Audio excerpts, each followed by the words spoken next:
हाँ, तो मेरे प्यारे दोस्तों, कैसे हैं आप सभी। चौथा लेक्चर जो है यूनिट सेकंड का फार्मास्यूटिकल ऑर्गेनिक केमिस्ट्री का लेकर हाजिर हूँ। B pharma third semester second year की हमारी बेसिकली बात चल रही थी। तो चलिए स्टार्ट करते हैं। हम लोगों ने जो है यूनिट सेकंड चल रही थी और काफ़ी कुछ पढ़ लिया था। काफ़ी कुछ नहीं, बहुत कुछ पढ़ लिया था। लगभग आधी यूनिट ख़त्म करने पहुँच गए थे हम लोग। तो आज का हमारा टॉपिक है बेसिसिटी ऑफ अमीन्स। पिछले लेक्चर में मैंने आपको बताया था कि एरोमेटिक अमीन्स को हम लोगों को 3 लेक्चर लेंगे। जहां पहला लेक्चर था मैं आपका पिछला वाला जस्ट वो था आपका सिंथेसिस का और chemical properties, physical properties, uses का। फिर जो है आपका ये दूसरा लेक्चर है जो कि बेसिसिटी का है, और इसमें मैं आपको ये भी बताऊंगा कि बेसिसिटी पे सब्स्टिट्यूएंट का इफेक्ट क्या पड़ता है। इलेक्ट्रॉन विड्रॉइंग ग्रुप जोड़ेंगे तो क्या इफेक्ट पड़ेगा, डोनेटिंग ग्रुप जोड़ेंगे तो क्या इफेक्ट पड़ेगा। देखिए, बैकग्राउंड साउंड का तो मैं कुछ नहीं कर सकता, हालांकि थोड़े बहुत चेंजेस किए हैं मैंने, और हो सकता है आपको आवाज़ में थोड़ा बहुत चेंज दिख रहा हो। पर देखिए, सिटी के बीचों बीच हूँ तो बेस जो है साउंड तो आएगा। तो और फिर तीसरा जो हमारा लेक्चर रहेगा, अगला लास्ट जो है इस टॉपिक का, वो रहेगा आपका synthetic uses of aryl diazonium salt. तो मैंने आपको पिछले लेक्चर में वैसे उसके बारे में बताया था कि सिंथेटिक यूजेस क्या होते हैं। तो अगर आप लोगों ने वो लेक्चर नहीं देखा है तो आप लोग प्लेलिस्ट सर्च कर सकते हैं। चैनल सब्सक्राइब करिए, प्लेलिस्ट सर्च करिए POC second for B pharma third semester. POC का फुल फॉर्म ही डालिएगा, क्योंकि मैंने प्लेलिस्ट जो है वो फुल फॉर्म के हिसाब से बनाई हुई है और सब्सक्रिप्शंस ज़रूरी हैं, ठीक है। तो aromatic amines are much less basic in comparison to aliphatic amine. आपको पता है कि जो बेसिसिटी डिसाइड होती है वो किससे होती है? वो होती है जितने जल्दी आप हाइड्रोजन या प्रोटॉन ले सकें, ठीक है। देने वाला होता है एसिड और लेने वाला होता है बेस। तो अब यहाँ क्या होता है, यहाँ नाइट्रोजन के जो इलेक्ट्रॉन्स हैं वो फिनाइल रिंग में बिज़ी होते हैं। तो अब इलेक्ट्रॉन अगर बिज़ी हैं तो फिर हाइड्रोजन के साथ बॉन्ड बना नहीं पाएंगे, जल्दी नहीं बना पाएंगे, तो ये लेस बेसिक हो जाएगा एलिफेटिक में। क्योंकि एलिफेटिक में कोई बिज़ी नहीं रहते इलेक्ट्रॉन, वो नाइट्रोजन पे ही इकट्ठे रहते हैं, तो फटाफट बेस सॉल्ट बना सकता है, ठीक है। तो पहला आपको मैंने यहाँ चेंज बताया। फिर एनिलीनियम आयन क्या होता है, ये देखिए NH3+ जो हो जाएगा NH2 की जगह। माने जब हाइड्रोजन ले लेगा, प्रोटॉन ले लेगा, तो ये बनाएगा एनिलीनियम आयन, ओके। फिर द एल्कानिटी और basicity is measured by the compound's ability to accept the proton. अभी मैंने बताया कि प्रोटॉन एक्सेप्ट जितने जल्दी कर लेता है उसी से आप मेज़र करते हैं उसकी एल्कालिनिटी या basicity.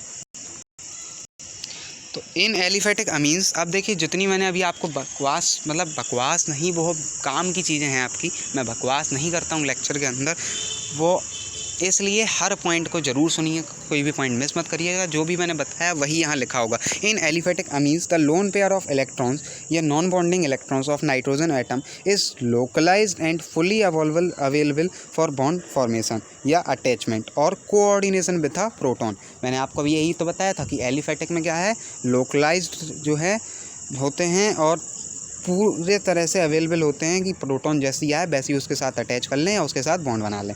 While on the other hand, दूसरे तरफ अगर हम बात करें, in aromatic amines this non bonding pair of electron is delocalise. अब ये डीलोकलाइज होता है। लोकल का मतलब एक जगह और डीलोकलाइज मतलब एक जगह ना हो, ठीक है, just opposite. Through out the aromatic ring by resonance. तो आपको पता है कि रेजोनेंस शो करती है फिनाइल रिंग, और फिनाइल ही है, यहाँ बेंजीन रिंग ही तो है। तो आपको मैं यहाँ डीलोकलाइजेशन भी दिखा रहा हूँ कि नाइट्रोजन अपना इलेक्ट्रॉन देता है तो डबल बॉन्ड बन जाता है, कार्बन अपने इलेक्ट्रॉन, मैंने आपको बताया था EB थ्योरी, इलेक्ट्रॉन से बॉन्ड बना, बॉन्ड से इलेक्ट्रॉन बनेगा, बॉन्ड तुरंत कार्बन अपना से दूसरी तरफ बगल वाले कार्बन को दे देगा, ठीक है, पहला रेजोनेंस स्ट्रक्चर बना। ये मैंने आपको बेंजीन के केस में बहुत अच्छे समझाया था, तो यहाँ उतना अच्छे से नहीं समझाऊंगा। वो लेक्चर आप देख सकते हैं, प्लेलिस्ट में अवेलेबल है आप लोगों के लिए अभी भी।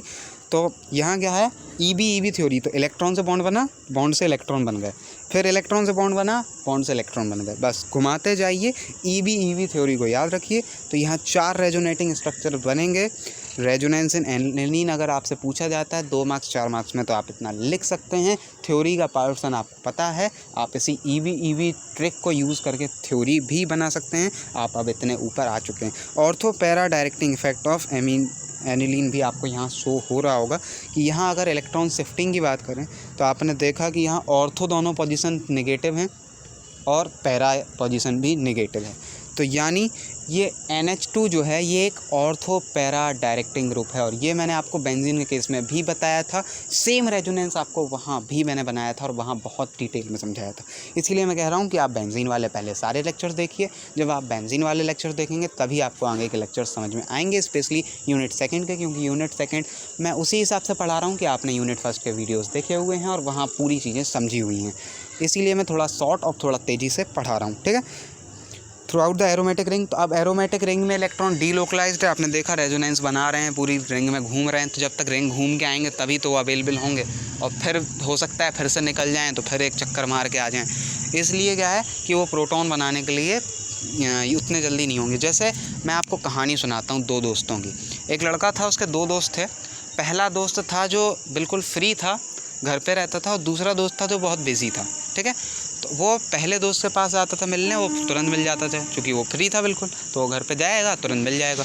दूसरा दोस्त था बहुत बिजी, तो वो घर पे जाता था, पता चलता था अरे 5 मिनट पहले निकल गया, वो 5 मिनट बाद फिर पहुंचता था तो पता चलता था हाँ अब मिल गया, और कभी कभी क्या होता था कि वो फिर से निकल जाता था। तो आप इस तरह से इसको कंपेयर कर सकते हैं कि पहला दोस्त एलिफेटिक है जो तुरंत मिल जाता है, फ्री है, और दूसरा एरोमेटिक है जो बार बार बिजी है, उससे 5 मिनट फिर 10 मिनट वेट करना पड़ता है, या 10 मिनट 5 मिनट बाद जाना पड़ता है उससे मिलने के लिए, ठीक है। ये एक छोटी सी ट्रिक बताई, और इसी ट्रिक्स और इन्हीं इजी बेसिक लैंग्वेज को पढ़ाने के लिए मैं आप लोगों को आता हूँ। 1 मिनट ज़रा शोर शांत हो जाए भैया, शोर का कुछ नहीं कर सकता मैं।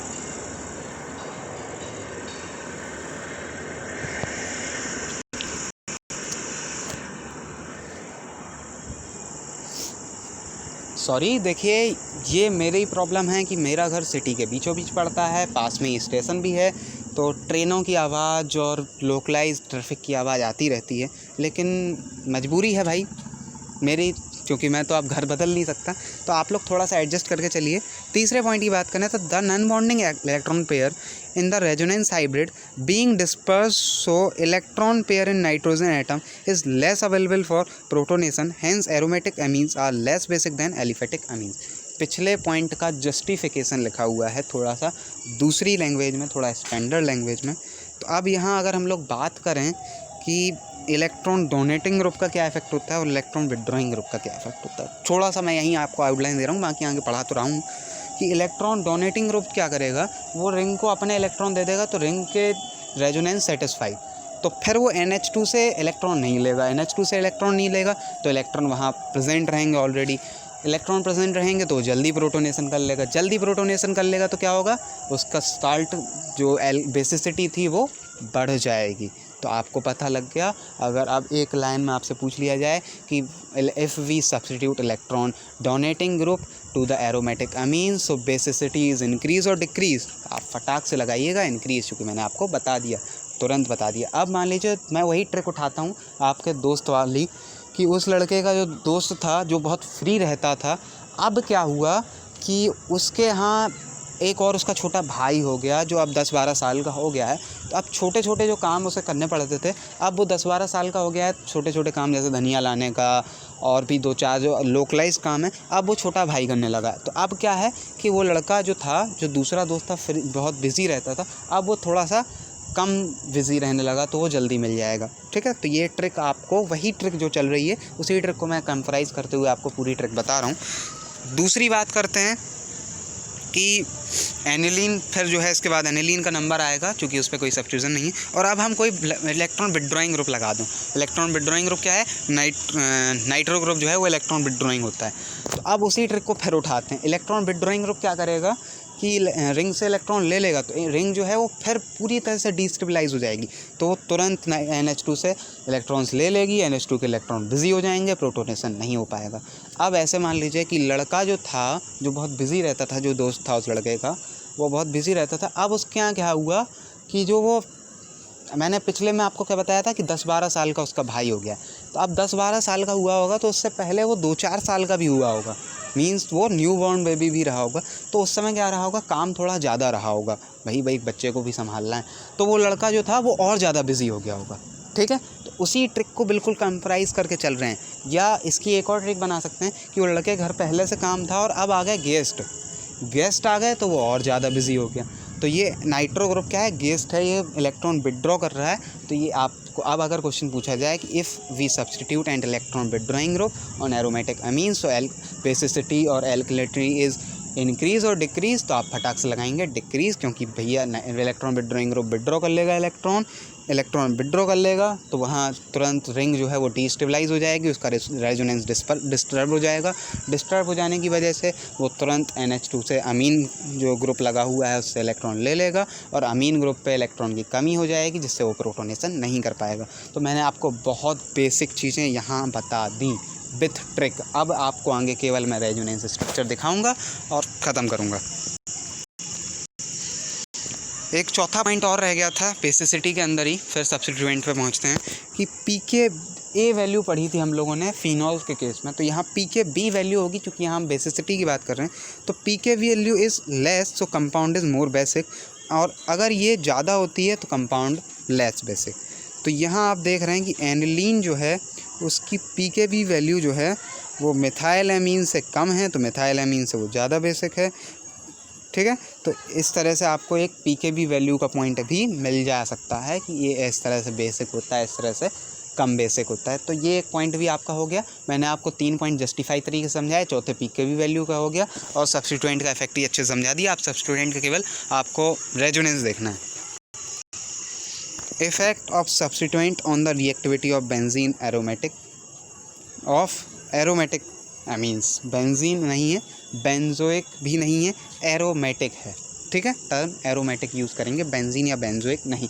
ये जानबूझ के मैंने यहाँ लिख के काटा है, क्योंकि बहुत सारे लोगों के दिमाग में ये चीज़ आ रही होगी कि बेंजीन ग्रुप ही तो है तो बेंजीन अमीन लिख दो। नहीं, दैट इज़ गलत, बेंजा अमीन लिखना पड़ेगा आपको, तो चल सकता है। ठीक है, फिनाइल अमीन भी चल सकता है। If we use or substitute an electron withdrawing group on the aromatic amine, so the basicity is decreased। मैंने बताया था आपको कि इलेक्ट्रॉन विड्रॉइंग ग्रुप, देखिए नाइट्रो लगा हुआ है तो वो इलेक्ट्रॉन ले रहा है तो फिर क्या है, बेसिसिटी तुरंत डिक्रीज़ हो रही है। फिर अगला कार्बन अपने बगल वाले से लेगा, अगला अगले बगल वाले से लेगा, और जिस कार्बन पे ग्रुप जुड़ा होगा वो उससे ले लेगा ग्रुप से। तो मैंने आपको एक चीज़ दिखाई थोड़ी सी, ये एक हल्का सा यहाँ डायग्रामेटिक एक स्ट्रक्चरल रिप्रेजेंटेशन भी मैंने आपको दिया हुआ है। तो आप अगर इसको बना देंगे तो एग्जामिनर केवल इसी को देख लेगा, आपके 1.5-2 लाइन की जो थ्योरी है उसको पढ़ने की एग्जामिनर को ज़रूरत नहीं पड़ेगी। तो आप इसको ज़रूर बनाइएगा, इस NH3 को भी ज़रूर बनाइएगा, क्योंकि ये NH3 ही दिखाएगा कि हाँ ये बेसिसिटी शो कर रहा है। When the substitution occurs on the aromatic ring, so it can decrease or increase the basicity of that compound। आपको पता है when a proton donating या electron donating group या substituent on the amine substitute on the amine, so it increase the basicity of amine, aromatic amine। मैंने आपको बताया था। तो अब क्या हुआ, CH3 आ गया, तो CH3 ने अपने इलेक्ट्रॉन दे दिए रिंग को। अब रिंग को दे दिए तो रिंग पूरी तरह स्टेबलाइज। अब NH2 पे जो बिल्कुल इलेक्ट्रॉन पेयर था वो बिल्कुल फ्री है, वो तुरंत प्रोटोनेशन करेगा और जो वो था क्या बोलते हैं बेसिसिटी, वो इंक्रीज़। अब यही चीज़ें यहाँ लिखी होंगी बहुत ही सिंपल लैंग्वेज में, बिल्कुल स्टैंडर्ड नहीं होगी। When the methyl substitute on aniline, so it gives the lone pair or electron to the ring or delocalization of electron to maintain the stability of the aromatic amine, so the nitrogen's electron is readily available, माने बहुत तेज़ी से जल्दी से available होंगे for protonation। और दूसरा लिखें तो when a electron withdrawing group, ठीक है, substituent is attached to aromatic amine, so it decrease the basicity due to taking out or receive or withdraw the electrons from ring। ठीक है, बहुत सिंपल लैंग्वेज में मैंने आपको 2-3 लाइनें यहाँ 4 लाइनें लिख के दी, इसको आप आराम से नोट डाउन कर लीजिएगा। मैंने आपको ट्रिक के साथ समझा भी दिया। Then the electron lone pair not easily available for protonation and it decrease basicity। जो ऊपर थी चीज़ उसी को थोड़ा सा कंटिन्यू किया यहाँ। देखिए आपको नाइट्रो ग्रुप यहाँ सब्स्टिट्यूट किया तो नाइट्रो ने या कि इलेक्ट्रॉन ले लिया तो रिंग डीस्टेबलाइज हो गई, फिर NH2 से उसने ले लिया। The nitrogen gives its lone pair to the aromatic ring for maintain the stability. तो यहाँ नाइट्रोजन होगा अमीन ग्रुप का, वो रिंग को दे देगा अपना इलेक्ट्रॉन। तो ये सारी चीज़ें आपको मेंशन करनी पड़ेंगी, मैंने तो आपको केवल बता दी हैं, लेकिन जब आप एग्जामिनर के पॉइंट ऑफ व्यू से लिखेंगे तो सब कुछ मेंशन करेंगे। It take electron from ring and give more positivity to ring. ठीक है, तो ये पॉजिटिविटी हो रहा है, नॉट इजीली एडेड, तो आसानी से NH2 पे इलेक्ट्रॉन नहीं होंगे। तो जो है ईजिली एडिट नहीं होगा। अ वेरी स्लो प्रोसेस, बहुत स्लो प्रोसेस होगी and it so the basicity decrease. ठीक है, तो मैंने आपको यहाँ पूरा फ्लो चार्ट भी बनाया हुआ है, स्ट्रक्चरल पूरा डायग्राम भी आपको बना के दिया हुआ है, थ्योरी भी दे दी है, सब कुछ ट्रिक भी बता दी ईजी लैंग्वेज के अंदर। अब कहानी है आपके हाथ। 15 मिनट हो गए at last. Thank you for watching this video. Subscribe जरूर करिए, इतने प्यारे तरीके से, इतने ट्रिकी वे में पढ़ा रहा हूँ। ठीक है, कमेंट करिए अगर कोई क्वेरी है तो, क्योंकि आप लोग ऑर्गेनिक को बड़ा हार्ड समझते हैं, लेकिन देखिए ऑर्गेनिक मैं कितने सिंपल वे में और कितना आसान तरीके पढ़ाता हूँ। ठीक है, नंबर है मेरा 9140403649। तो अगर कोई क्वेरी है तो आप लोग मुझसे पूछ सकते हैं, मुझसे चैट कर सकते हैं, मुझसे नोट्स ले सकते हैं। लाइक करिए इस वीडियो को अगर आपको पसंद आया हो तो, शेयर करिए अपने दोस्तों के साथ। व्यूअर्स बढ़ेंगे तो मोटिवेशन बढ़ेगा कि भैया अच्छे से पढ़ा रहा हूँ एक ट्रिक के साथ, तो भैया लोग भी देख रहे हैं, लोगों की जिम्मेदारी है तो मैं वीडियो बनाऊंगा। वरना अब भैया वैसे ही ठीक नहीं है समय, सो जाऊंगा आराम से मैं भी शांति से। ठीक है, कमेंट करिए कि मेरा एफर्ट आपको कैसा लगा, और कोई कमी हो तो बताइएगा, और नहीं हो तो कोई प्रॉब्लम है ही नहीं। ठीक है, मिलते हैं अगले लेक्चर में, और एक लेक्चर और जैसी सिंथेटिक यूजेस का होगा वैसे ही हमारा ये पार्ट भी ख़त्म होगा, फिर लास्ट पार्ट शुरू करेंगे बहुत जल्दी, और यूनिट सेकंड भी ख़त्म करेंगे, क्योंकि वैसे भी आपका अक्टूबर आ गया है, फिर नवंबर और दिसंबर में आपके एग्ज़ाम हो सकते हैं।